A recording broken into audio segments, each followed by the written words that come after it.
केला बेचने वाली चुड़ैल। एक बार की बात है, जादूपुर नाम के एक गांव में करतब दिखाती एक औरत एक रेड्डी के लिए गांव में आती है। आइए आइए मेहरबान कदरदान, खाइए रोहड़ा के ताजे ताजे केले। कभी खाए नहीं होंगे ऐसे केले, पीले पीले केले खाइए। ये कहकर रोहड़ा हाथों में 4 केले लिए उन्हें सर्कल में जोर जोर से हवा में उछालती हुई करतब दिखाती है, जिसे देखकर आसपास के सारे बच्चे अपने अपने मम्मी पापा से उस औरत के पास जाने की जिद करने लग जाते हैं। पापा, ऐसा तो सर्कस में बॉल से होता है ना, ये आंटी तो केले से कर रही है। चलिए ना पापा, देखते हैं।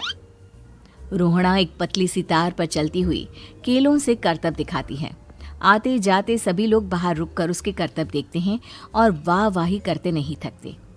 जैसे ही एक आदमी पास आकर उसे पैसे देने लग जाता है, तब वो कहती है, अरे नहीं नहीं साहब, मैं करतब तो बच्चों के मन को बहलाने के लिए करती हूँ। धंधा तो मेरा केले का है।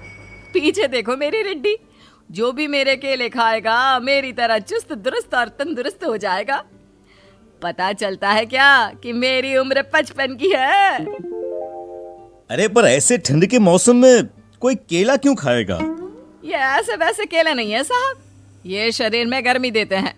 ठंड को दूर भगाए जो भी रोहिणा के केले खाए।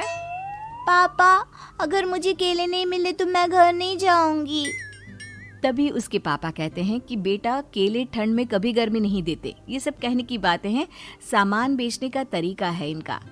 पर पिंकी नहीं मानती। मैं केले खाऊंगी। पिंकी की जिद के आगे नत्थू हार जाता है और उसे केले खरीद कर दे देता है। पिंकी खुश होकर केले घर ले आकर खाती है। अब मैं भी करतब करूंगी, कितना मजा आएगा। जादुई केले। पिंकी पहला केला खत्म भी नहीं करती कि वो बेहोश हो जाती है।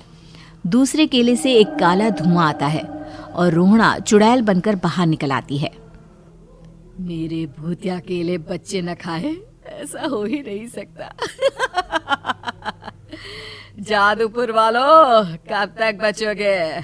आ गई हूं मैं रोहड़ा, जिसका कोई नहीं कर सकता सामना।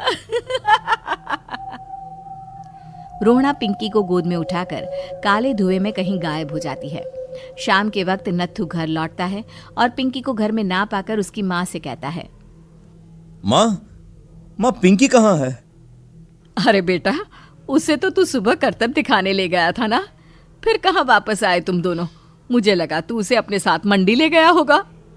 हे भगवान, मेरी बच्ची कहाँ गई? मैं उसे घर ही तो छोड़कर गया था माँ। नत्थू गांव के घर कोने में अपनी बेटी को ढूंढता है, पर उसे वो कहीं नहीं मिलती। परेशान होकर आखिर रो रो कर नत्थू हिम्मत हार कर घर लौट आता है। अगली सुबह रोहड़ा फिर से करतब दिखाने आती है और इस बार पिंकी की तरह रोनी केले खरीद लेता है। 50 रुपए दिए थे पापा ने, सारे पैसों की मैंने केले खरीद लिए हैं। अब मैं भी आंटी की तरह ही करतबबाज बन जाऊंगा। यही सोचते हुए रोनी केले खाता है और पहला अकेला केला आधा खत्म भी नहीं करता कि चुड़ैल उसके सामने आ जाती है। मेरे साथ चलने का समय आ गया है रोनी। ये तो बस शुरुआत है। अब इस गांव के सारे बच्चे धीरे धीरे मेरे कब्जे में होंगे, एक बच्चा भी नहीं बचेगा। ये कहकर रोना रोनी को गोद में लेकर काले धुएं में अदृश्य हो जाती है। इसके बाद हर रोज गांव में से कोई ना कोई बच्चा गायब होता, पर ऐसा क्यों हो रहा है किसी को भी समझ में नहीं आ पा रहा था। रोज की तरह अपनी बेटी पिंकी की तलाश में नत्थू गांव के एक तालाब के पास बैठा रो रहा था।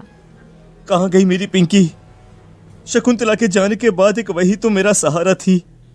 अरे उसकी आत्मा कोस रही होगी मुझे कि मैं अपनी बच्ची को संभाल भी नहीं पाया।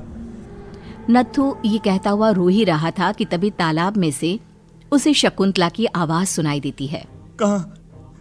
कहाँ थी तुम शकुंतला? हमारी बच्ची और सारे गायब हुए बच्चे रोहड़ा के कब्जे में हैं। वो बच्चों को जो केले देती है उससे बच्चे बेहोश हो जाते हैं और उसके कब्जे में आ जाते हैं और वो उन्हें ले जाकर काली दुनिया में ले जाती है। पर वो ऐसा क्यों कर रही है? ये मैं नहीं जानती, पर उस दुनिया का रास्ता मैं आपको बता सकती हूँ। जहां ये नदी खत्म होती है वहां एक केले का पेड़ है, उसके नीचे एक दरवाजा है, वहीं से रास्ता जाता है उस दुनिया का। ये कहकर शकुंतला की आत्मा गायब हो जाती है। गांव के सभी लोग झुंड बनाकर उसी रास्ते से काली दुनिया में चले जाते हैं और वहां देखते हैं कि सारे बच्चे वहां काम कर रहे थे। पापा मुझे ले चलो यहाँ से। पापा पापा। सभी बच्चे अपने मम्मी पापा से लिपट जाते हैं। तो तुम लोग यहाँ तक आ गए? क्यों हमारे बच्चों को पकड़ लिया तूने? तुझे शिकार ही बनाना है तो ले, हम सब आ गए हैं, हमें खा ले। नहीं, मुझे बच्चे चाहिए। मेरे बच्चे के बदले तुम लोगों के बच्चे। क्या मतलब? मैं इसी गांव में रहने वाली एक औरत थी। केले की चोरी के इल्जाम में मेरे बेटे को गांव वालों ने इतना मारा कि वो मर गया। उसी दिन मैंने ठान लिया कि गांव वालों का भी वही हाल करूंगी। कुछ दिन बाद बेटे के चले जाने के दुख में मैं भी मर गई और मेरी भटकती आत्मा एक चुड़ैल बन गई। और फिर मैंने बदला लिया तुम सबके बच्चे छीनकर। बर्दाश्त नहीं कर पाए ना? सोचो मुझ पर क्या बीती होगी। हमें माफ कर दो रोना। पता नहीं ये किसकी गलती थी, पर हम सभी माफी मांगते हैं। हमारी खुशियां लौटा दो, तुम भी तो एक माँ हो। गांव वालों की बात सुनकर रोना का मन पिघल जाता है और वो बच्चों को छोड़ देती है। उसके बाद काली दुनिया बच्चों के लिए जादुई दुनिया बन जाती है। अब कोई भी कभी भी वहां आ जा सकता था।